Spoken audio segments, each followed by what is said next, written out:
কিছু পাবো না তো যাবো বা কেন? ঠিক তাই, দেওয়াতেও যে বিপুল পাওয়ার আছে, এটি শুধু সবার ভুল হয়। স্বেচ্ছায় আত্মদান বলিদান রোজ কত দেখি। গাছ বলে নাও ফুল, নাও নাও আমার সব ফল। থালা ভর্তি হাসে ভাত ও ব্যঞ্জন, তুমি মানুষ আমাদের নাও, গ্রহণ করো গ্রাসে গ্রাস। এলাম এ জীবন দিতে তো, পাবো তোমাতেই পাবো প্রাণ সচল, আর এক মহাপ্রাণ। কিছু পাবো না তো কেন যাব, যাব বা কেন? 53। অনেক উচ্ছ্বাস নিয়ে ঘরের কোণ ছেড়ে বাজারে বেরোলাম আমার প্রিয় মানুষদের আপ্যায়ন করে বাড়িতে আনতে। বাজারে গিয়ে দেখি প্রচুর ভিড়, সারা বাজার লোকে লোকময়, লোকারণ্যই বলা চলে। কিন্তু ওনারা বা কে, কোথায়? মুখ থেকে পা খুঁজে খুঁজে মরি, হেঁটে হায়রান। অনেক প্রতীক্ষায় অবশেষে নিরাশ, একজনেরও দেখা আর মিলল না। 54। লোকে বলে রামকৃষ্ণ খুব সরল কথা বলেন, শুনলে জলের মতন মনে হয়, বা ঠিক, কিন্তু আমি তো ডুব দিয়ে প্রায় থই পাই না। যেমন বিদ্যাসাগর মহাশয়ের সহিত কথোপকথন, অতি সাধারণ কথা। আমি তো জেলে ডিঙি, খাল বিল নদী নালায় সহজে যেতে পারি। তুমি বাপু বিদ্যার জাহাজ, আমার ওখানে যেতে চরে আটকা পড়বে না। বিদ্যাসাগর মহাশয় অবশ্য তৎক্ষণাৎ বলেছেন, এখন তো বর্ষাকাল, কিন্তু পরে তিনি আদৌ দক্ষিণেশ্বর আর যেতে পারলেন না। কিন্তু কেন? কারণ ঠাকুরের ওখানে গেলে বিদ্যার জাহাজ চরেতেই আটকা পড়ে যাবেই। এখন এই বয়সে এসে বুঝলাম সত্যি তাই। এ কোনো সামান্য মামুলি নদীচর জায়গা নয়। এ চর বিদ্যা বৈভব ইত্যাদি অনেক লোকমান্য কিছুর সমন্বয়ে জাগা বিশেষ ব্যক্তিত্বের চর। সামান্য দক্ষিণেশ্বরের পূজক ঠাকুরের কাছে ওই অহং চরকে ভেদ করে বিদ্যাসাগর মহাশয় কিছুতেই সেখানে আসতে পারবেন না। এটি কিন্তু ঠাকুর ভালো মতন সহজেই জানতেন। লোকে বলে শুনি ঠাকুর খুব সরল কথা বলেন, আমি তো ডুব দিয়ে প্রায় থই পাই না। 55। প্রতিদিন ওরা বই পড়ার মতন পড়তে বলে আমাকে। শবদেহ পাশ কাটে পথ, বলে ঠিক এভাবেই কিন্তু আসবে তোমরাও একদিন। চোর ঢুকে দেখি লক আপে, বলে দেখো লোভের কি নিদারুণ ফল আজ। আজ জন্মদাতা সহ আত্মীয় পরিজন, এমনকি অলক্ষ্যে সাত পুরুষ থুতু সহ ধিক্কার দেয়। বলে ওরা আমাদের বংশের একটি কুলাঙ্গার, ওর মা গর্ভে ধরেছে, ওটা মানুষ নয়, প্রসব করেছে এমন ছাগলের ছা। পথে দেখি মস্ত খুনি, পত্রপত্রিকায় নাম ছবি সহ সব ছাপা হচ্ছে। সেও আমাকে ডেকে বলে হঠাৎ মেহুসে আমি যা যা ঘটিয়েছি। আমৃত্যু এ গ্লানির নেই শেষ। সোনার জীবনটাই হয়ে গেল আচমকা ঘৃণার নরক। মানুষের দরবারে চিহ্নিত আমি আজ ঘাতক ভাইজান। এদিকে চিত হয়ে শোয়া খুন হওয়া মানুষটা, সেও তো বলে, বলে চলে যায় অচেতনায়। এই গত গত দুষ্কর্মের পরেই ক্ষত ক্ষত চিহ্ন গায়। সবাই নিজ কর্মের এ আমার প্রাপ্য কর্মফল। সবাই বলে এসব থেকে শিক্ষা নিয়ে, হ্যাঁ তুমি একটি আপাতত সাধারণ মানুষ হও। গরু ঘোড়া ছোলা গুড় খায়, খড় খায়, ভুসি খায়, সব খায়, হড়হড় দুধ দেয়। কিন্তু ওদের মতন প্রকৃতিতে এমন অনেক নারী ও নর আছে এই মানুষের ভেতর। ওই দেখো, শিক্ষা নাও, শিক্ষা নাও। ওরা কেউ আদৌ মানুষ নয়, নরাসুর, মহিষাসুর। ওরা মানুষকে দেয় না কিছুই, বরং মানুষের হাড় মাংস চিবিয়ে খায়, ঘন ঘন রাগ পাল্টায়, রং পাল্টায়, সমাজকে গোপনে সাবার করে। 56। কোনো মন্দিরে যাওয়ার প্রয়োজনীয়তা আমার নেই। পথে শুকনো দুঃখ জরাজীর্ণ চলমান ওই মুখগুলোই, হ্যাঁ আমার কাছে সবই পবিত্র শালগ্রাম শিলা। কোনো অসাধু মেদ নেই এদের চোখে মুখে কিংবা শরীরে। সামান্য নকুলদানা আর বাতাসায় ঘরের দেবী দেবতারা তুষ্ট হন কিনা আমার জানা নেই, তবে এরা বেজায় খুশি হন অর্ঘ্যস্বরূপ এক কাপ চা আর একটি সামান্য খাস্তা বিস্কুটে। নানা উপকরণ ঢেলে দিয়ে কোনো দেবদেবীকে আমি কোনোদিন জাগতে বা হাসতে দেখিনি, কিন্তু এরা আচমকা এমন সামান্য অর্ঘ্য কিংবা পুজো পেলে জাগে, অমলিন হাসতে প্রত্যেকেই ফেটে পড়ে। হ্যাঁ, আমি অনেক পরীক্ষা করে দেখেছি, এদের ঝলমল শরীর বাচনভঙ্গি আজ আমাকে বলে দেয় কোনো মন্দিরে যাওয়ার প্রয়োজনীয়তা সত্যিই আমার নেই। 57। মরতে চাইলে কি মরতে পারো? বড়জোর শাড়ি ছেড়ে সালোয়ার কামিজ পরতে পারো, দল বেঁধে হাঁটতে পারো, দিনরাত কোঁদাল তুমি করতেই পারো, খুব বড়জোর 100 বছর তুমি বাঁচতেই পারো। মরতে চাইলে কি তুমি মরতে পারো? বড়জোর শাড়ি ছেড়ে সালোয়ার কামিজ পরতে পারো। সম্পদ থাকলেই কি তুমি সুখী হতে পারো? বড়জোর গাধার মোট বইতে পারো, ঘন ঘন চাপগান খেতে পারো, বেলাইন হলে লাথি তুমি পেতেই পারো, বেহুঁশ হলে দৌড় তুমি দিতেই পারো, সস্তায় খুঁটি বাঁধা হলে বড়জোর জাবর তুমি কাটতেই পারো। সম্পদ থাকলে তুমি কি সুখী হতে পারো? বড়জোর গাধার মোট বইতে পারো। আনন্দ কি তুমি দেখতে পারো? বড়জোর অনুভব করতে পারো, গুনগুন করে দুকুলি গাইতে পারো, খুশির হাট বসালেও বসাতে পারো, কিছুটা ভোঁ কাটা ঘুড়ির মতন শূন্যে চক্কর দিলেও দিতে পারো। তা বলে আনন্দ কি তুমি দেখাতে পারো? বড়জোর অনুভব করতে পারো। 58। জীবে দয়া, তুই সারা জীবে দয়া করার কে? মস্ত বড় জিজ্ঞাসা চিহ্ন রেখে গেলেন শ্রী ঠাকুর রামকৃষ্ণ। দয়া এই শব্দটাই দয়াকারীকে দানব আর দয়া প্রার্থীকে সম্পূর্ণ ছোট নীচ করে দেওয়ার পক্ষে যথেষ্ট। কে বা কাকে দয়া করবে বা করতে পারে? বরং উভয়েই আমৃত্যু সেবা করে চলে ঠিকঠাক অন্যান্যদের সেবা দেওয়া নেওয়ার পরিবর্তে। টাকা দিয়ে মুদিকে সেবা করি, মুদি চাল দিয়ে সেবা প্রদান করেন, পরিশেষে উভয় সেবক সব ছিঁড়ে ছুঁড়ে উলঙ্গ হয়ে পাড়ি জমায় অনন্তের পথে, জমাবে ওপারে। এক ধর্ম চিরন্তর। তোমার তো সম্পদ, তা বাবু এত বা ছিল কোথায়? সবই তো তোমার নিকট সবারই জমানো সেবা ফসল। তুমি বা সঠিক বন্টন সঠিক সময় না করে কেন একা সবার সে সম্পদ একাই রেখেছ কুক্ষিগত? পরিণামে তোমার ওসবই তো পচে গেলে হবে নষ্ট, শেষ। ওটি বুঝলে মানুষ, মানব, নইলে মূর্খ জানোয়ার অথবা দানব। 59। আমার মা, শুধু আমার মা, ঠিক এটি ঘটির জল, আর কেবল মা, সাগর ভর্তি জল। অনেক রাম শাম যদু মধু অনেকেরই মা হতে পারেন, কিন্তু শুধু মা এই শব্দের ভেতর গভীরতা অক্লান্ত সমুদ্র। ঠাকুমা, দিদিমা, রামের মা, গরুর মা, ছাগলের মা, হাতির মা, বিড়ালের মা, মানে সারা জগৎ বিছিয়ে রয়েছে ওই ছোট্ট ছোট্ট ক্ষুদ্র গণ্ডির মা। এদের মা শব্দের ভেতর যা যা গুণ রয়েছে, একটি দুটি পাঁচটি সন্তান ঘিরে হতে পারে রামের মা, কিন্তু যিনি ইতর প্রাণীসহ সবার প্রতি স্নেহশীলা, তিনি সেই মা শব্দের যথার্থই দাবিদার। সে অর্থে মা সারদা। আর আমার মা শুধু ব্যক্তিগতই আমার মা। 60। বিষধর সাপেদের ছায়ার নিচে মানুষ আজ শুয়ে আছে। তারা সমাজে খেটে খেটে বড় বড় সব কাজ রচনা করে, সামান্য কিছু ছায়া খোঁজে। হ্যাঁ, ঠিক ঠিক তারাই আজ সাপেদের ছায়ার নিচে, এসব বড় বড় বিদ্বান গাছের নিচে। 61। বাবা বলতেন, আরে আমি মরবো কেন, বরং প্রকৃতির এই যে প্রিয় দান 5 উপাদান, আলো জল মাটি বায়ু আকাশ, একদিন তো সব তাইখানে রেখে নাম খ্যাতি অখ্যাতি সব ধুয়ে মুছে চলে যাব একদিন ওই অসীমে অরূপে, ঠিক আগের ওদের চিরাচরিত যাওয়ার মতন মহাপ্রাণীর ভেতরে। 62।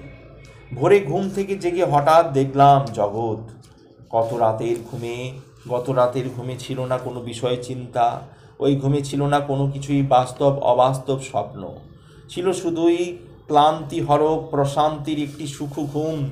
জেগেই বুঝলাম আসলে মৃত্যু কিছুই নয়, মৃত্যু মহা শান্তি প্রদায়ক একটি দিনের শেষ বা যবনিকা, তা অমৃত সুধা তুল্য। 63। লড়াই লড়াই আর লড়াই, সেই আদি থেকে অদ্যাবধি। সত্যি পেলাম বা কি? যা যা পেয়েছি এ তো সবটাই মেকি, আকাশমণি পোশাক পাল্টে পাল্টে শেষে চেরাই। আর এই মরাটা যা পাওয়ার এখনও আশা রেখেছি, সবটাই ভেলকি। 64। আগুন কি আগুনে পড়ে, চুল্লিটি চোখে পড়ে। আগুন অতনু, তনুতেই থাকে, লালিত্য নাম পড়ায়। আগুন নতুন আরেকটি নামের জন্য ছোটে। আগুন অতনু, তনু আলিঙ্গন করেই তনুর মতন হয়। আগুনের কখনোই পোড়ানো যায় না। 65। আমাদের অলক্ষ্যে প্রকৃতি একটি নবকালের সূচনা করেছে। প্রকৃতি তার কিছু পাতা কচিয়ে কিছু রেখে করেছে নতুন কালের উদ্বোধন। বলেছে, করো স্বর সংযত, রহ বিনয়ী বা নত, বাক সংযমী না হলে তোমাদের ধ্বংস অনিবার্য। বাহ্যে যাওয়ার কথা ছিল। 66। বাহ্যে যাওয়ার কথা ছিল দৌড় গাড়ু হাতে, ও বাড়িতে যাওয়ার ছিল কথা, কই ওদের ফটকে মাঝরাতে পা। দেখালেন মানুষের মধ্যে দিয়ে কথা রাখাই ধর্ম, অন্য কিছুই না। জবান ওয়াদা কথা রাখা মানে প্রকৃত ধর্মে থাকা, ধর্ম পথে চলা। 67। আপনি কোত্থেকে এসেছেন, যাবেন বা কোথায়? মানুষটি আমার দিকে বেশ কিছুক্ষণ তাকালেন, পেছনে সামনে বার কয়েক দেখলেন, তারপর আকাশের দিকে চেয়ে শেষে বললেন, আমি বেড়াল ছানা। 68। জলকে জিজ্ঞাসা করি, থাকো কোথা? উত্তর এলো, তোর ভিতরে আবার বাহিরেও। সূর্য বাতাস পরপর ঠিক একই কথা বলল, আরে আমরাও তাই। তাহলে আমি সত্যি কে, কি? আমার ভেতরে এসব, বাইরেও, বাটির বাইরে জল, ভেতরে জল, তাহলে আমি রেখা বা আকার মাত্র? সবাই উত্তরে বলল, তোর চৈতন্য হোক। 69। গাছের ছায়ায় বসতেই গাছ বলল, আজীবন তো আমার ছায়ায় বাড়লে, তোমার মাথায় পাক ধরল। বলি, কাদেরকে বা ছায়া দিলে? বরং যে গড়েছে তোমাদের জন্য ছায়া অঞ্চল, আজ তাকেই ঠেলে দেখাচ্ছ, চলে যাও বৃদ্ধাশ্রম। 70। মনটি এমন এক ইতর, কিছুতেই তার মোহমুক্তি আর ঘটানো গেল না, কিছুতেই না। পানা পুকুর, অথচ নিত্য একে বোঝায় জীবন, গুচ্ছ গুচ্ছ জীবনের ঘটনার প্রবাহ ছাড়া আর কি। পৃষ্ঠা উল্টে পাল্টে এভাবেই প্রতিটি মানুষের জীবন, উপন্যাস, বই। 71। দুঃখ কি ভাবতে ভাবতে বুঝলাম এটি সুখের অনুভূতির নিছক বিলাপ। মনকে ক্ষণকাল কালো রঙে মাখানো, আবার নব দুঃখ জন্ম নেয় সুখ নিছকই বিলাপের জন্য। 72। রামকৃষ্ণকে উপলব্ধি করার সঠিক সোপান, আগে চাই অটল ভালোবাসা, আপন মা ও মায়ের শেখানো ভাষায়। বাকিটা তিনি নিজেই বাছা বাছা করে জানবেন, কারণ তিনি নিজের জীবনে এই দুটি প্রয়োগ করে দেখিয়েছেন। 73। জীবনে ধের ধের মাল দেখেছি, খেয়েছি, কিন্তু শ্রী ম এর ভাটিখানার মাল এমন দ্বিতীয়টি আর কোথাও পাইনি। দিনে এক দু ঘটেই ব্যাস, নেশা শালা কাটেই না, কিন্তু মালটি সঠিকভাবে না খেলে ঘটবে বিপত্তি, গোলমাল। 74। সংসার পর্ব শেষ করে শান্তি, অসৎভাবে ওরা ছাল চামড়া মিটিয়ে ছাড়িয়ে নুন ছিটিয়ে আনবে আগুন। বাবা গো বলতেই শ্রীরামকৃষ্ণ ফটো থেকে শোনা গেল, থাম শালা, এই হচ্ছে অসৎ অর্থের মাসুল। শেষ জীবনটা শুল আর শুল, রক্ত আমসার শুল। 75। এমন মূর্খ বরা ভয় জানতামই না, বরা অর্থাৎ বুনো শুয়োর থেকে ভয়। কিন্তু ঠাকুরের শ্যামপুকুরের বরাভয় প্রদান এতদিনে বুঝলাম, এটি বর অর্থাৎ আশীর্বাদ এবং অভয় প্রদান। 76। শ্রীরামকৃষ্ণ এমন একটি অনন্য ঘর, যার অনেক দরজা বা দ্বার, সবারই আছে অক্লেশে প্রবেশ অধিকার, আবার নিজ নিজ পথে ঘোরাফেরার এমন উদারী ভাব, বলি আর কোন ঘরে, কোথায়? 77। বাবার সম্পদে ছেলে মেয়েদের সমান অধিকার, তা কি কেবল টাকা কড়ি আর জমি জমা? বাকি বাবার আদর্শ, ত্যাগ, কর্তব্য, এটা কি তার আদৌ সম্পদ নয়? 78। আমার আপন এইভাবে টানতে টানতে শেষে কি দেখি, জীবনভর বেহুঁশ বোধ আমাকে এখন টেনে টুনে করতে চাই ফকির। বুঝলাম কিছুই তো আমার নয়, মায়ের, তার ইচ্ছেতে এখানে আমিও আমার। এর প্রকৃত অর্থ আদি থেকে জীবনের অন্ত পর্যন্ত যতবার আমার, তার সহস্রবার মার, শুধু মার, কারণ সব মা, এ সবই মার। সব ধর্ম সযত্নে সরিয়ে অতি ভোরে 3টি কথায় নিজেকে বলি, আমি মরব। এই যে জন্ম আমার, একদিন কেবলই মরার জন্য হয়েছে। এই যে মরা যেন আমাকে কোনো অকামের জন্য না কাঁদায়, না ভাবায়। আসি। আচ্ছা, আমরা তো সবাই এই মাটির ছেলে মেয়ে। ওদের দেখি আছে অনেক অনেক কিছুই। আমার তো ওদের মতন কিছুই নেই, মাটিতে চোখ নামাই। আচ্ছা, আমার কি কিছুই নেই? হ্যাঁ, আছেই তো। আসলে এতদিন নিজের ও ওই নিচের দিকে আমি আদৌ তাকিয়ে দেখিনি। যা এদের আহা, তাও তা দেখছি না। অসুখের কারণ খুঁজে নীরব হলাম। 81। ঈশ্বর নিরাকার, আবার সাকার। আচ্ছা, সাকার যদি সত্যি সত্যি দেখিও, আদৌ বিশ্বাস হবে কি? কারণ তোমাকে তো রোজ রোজ দেখি আমি। ভুলেও কি ভাবি তিনি সর্বত্র, সবার হৃদয় মন্ত্রে? এমনকি তোমাতেও তার প্রকাশ। 82। সাধু জ্ঞানী গুণী সবাই তো পূজনীয়, আর আমিও পরম পূজনীয়। কারণ আমি তো গৃহী। সবার সেবার সুলভ সুযোগ তো আমারই আছে। এটি পাকামো নয়, এই পাকামিতেই লাভ করি আমি এই গৌরব, পাই অফুরন্ত আনন্দ। 83। বিদ্যাসাগর, দয়ার সাগর, রামকৃষ্ণ মুখে ক্ষীর সমুদ্র, কিন্তু মানুষ পরীক্ষায় তিনি বাস্তবিকই ডাহা ফেল করা একটি ছাত্র, তাই গোপনে বেদনা সাগর। এই উপাধি তার ছবির পবিত্র হতাশ চোখেই প্রকাশিত, হে বন্ধু। 84।